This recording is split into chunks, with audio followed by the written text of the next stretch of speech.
Welcome to Reporter's Notebook with Howard Castay, owner of KBZE 105.9 FM.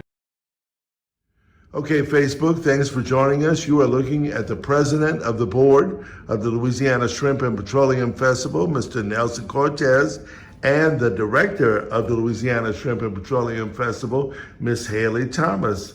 How's it going, guys? Great. It's going well. We're happy to be with you this morning.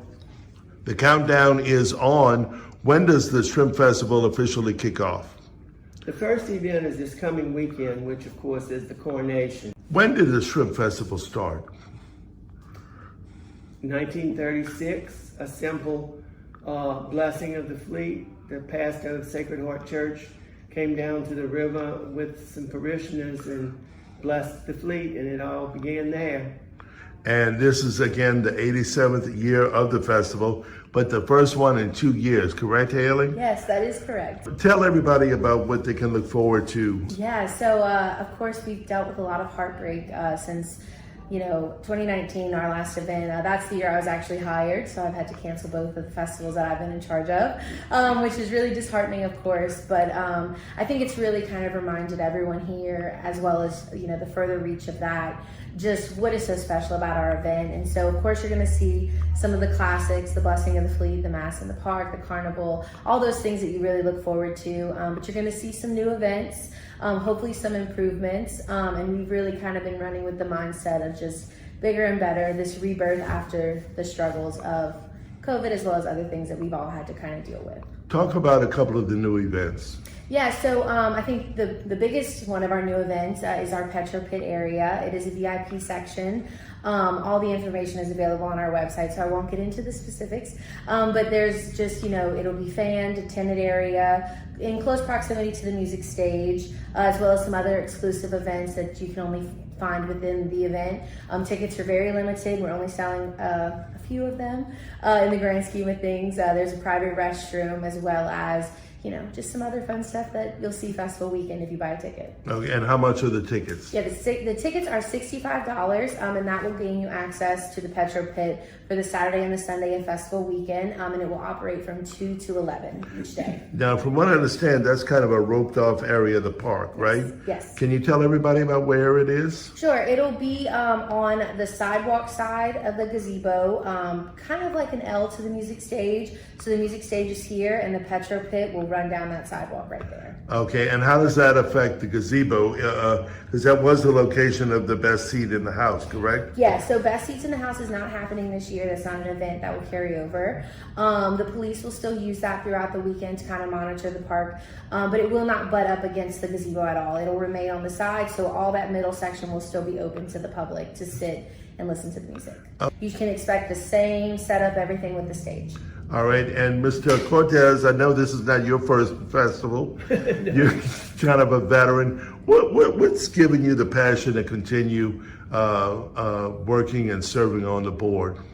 Well, my last tenure on the board was quite a number of years ago, but I was invited to come back on the board by a couple of board members if I was to be elected, and I was. And then, of course, the next meeting, I found myself president of the festival, and I can tell you, I felt the same way about this as I did when I became captain of the crew of Adonis.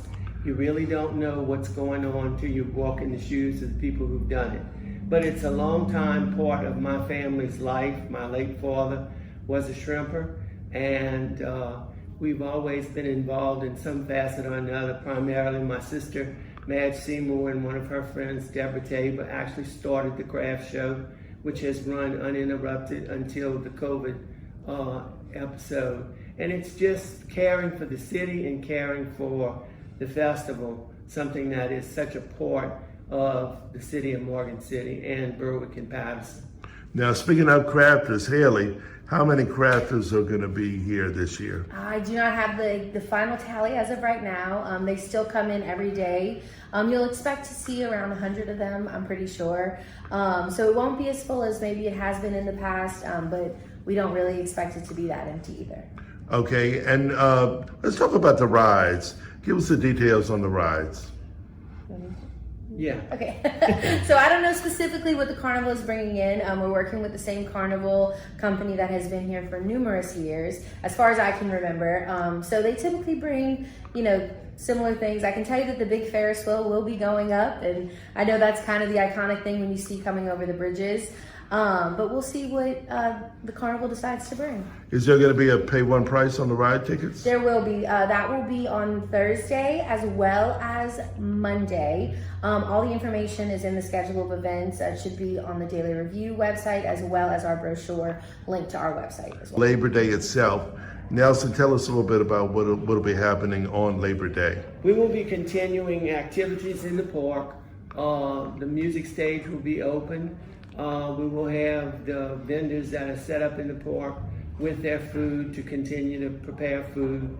And the craft show, the crafters, some of them start breaking down on Monday to go back, but those that stay will stay until the late afternoon. And of course, the carnival will go on with its midway and its rides till 9 o'clock. Okay, now what about the parade? Tell us a little bit about that. Yeah, so we're going to have a regular parade, if regular is the right word anymore to use.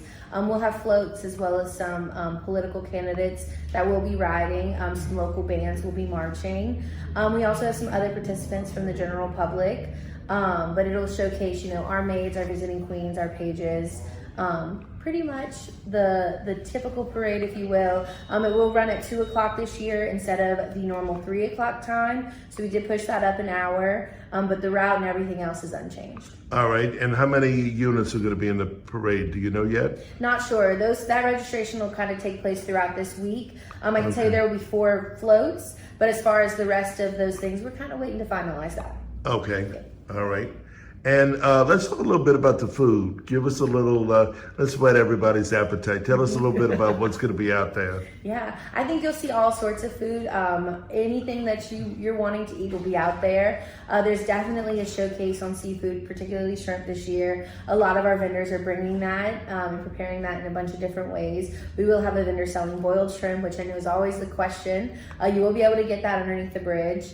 But other than that, just different ethnicity, different types of foods and snacks thrown in there. We have something for everyone. All right, and what about any frozen daiquiris or anything under the bridge? Of course, we will still have our frozen, the non-alcoholic daiquiris. There also will be Petro Punch in the park if you want something a little bit stronger. But those things will still be out there. Okay, let's talk about the mass in the park. What time is that going to be?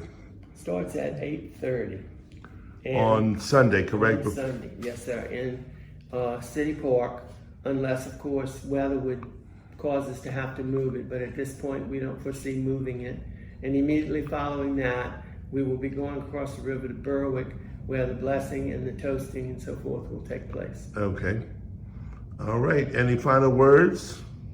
We're excited. We hope everyone else is getting very excited as well. We have high expectations that this will be one of the biggest that we've ever had, and we hope that you all enjoy our great return. Have you gotten any phone calls from out of state media or?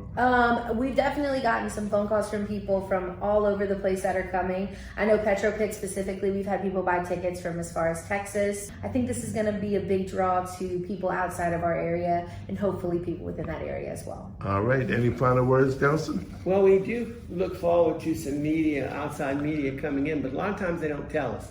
They just show up on the front door and who'll give an interview, and that usually falls to me.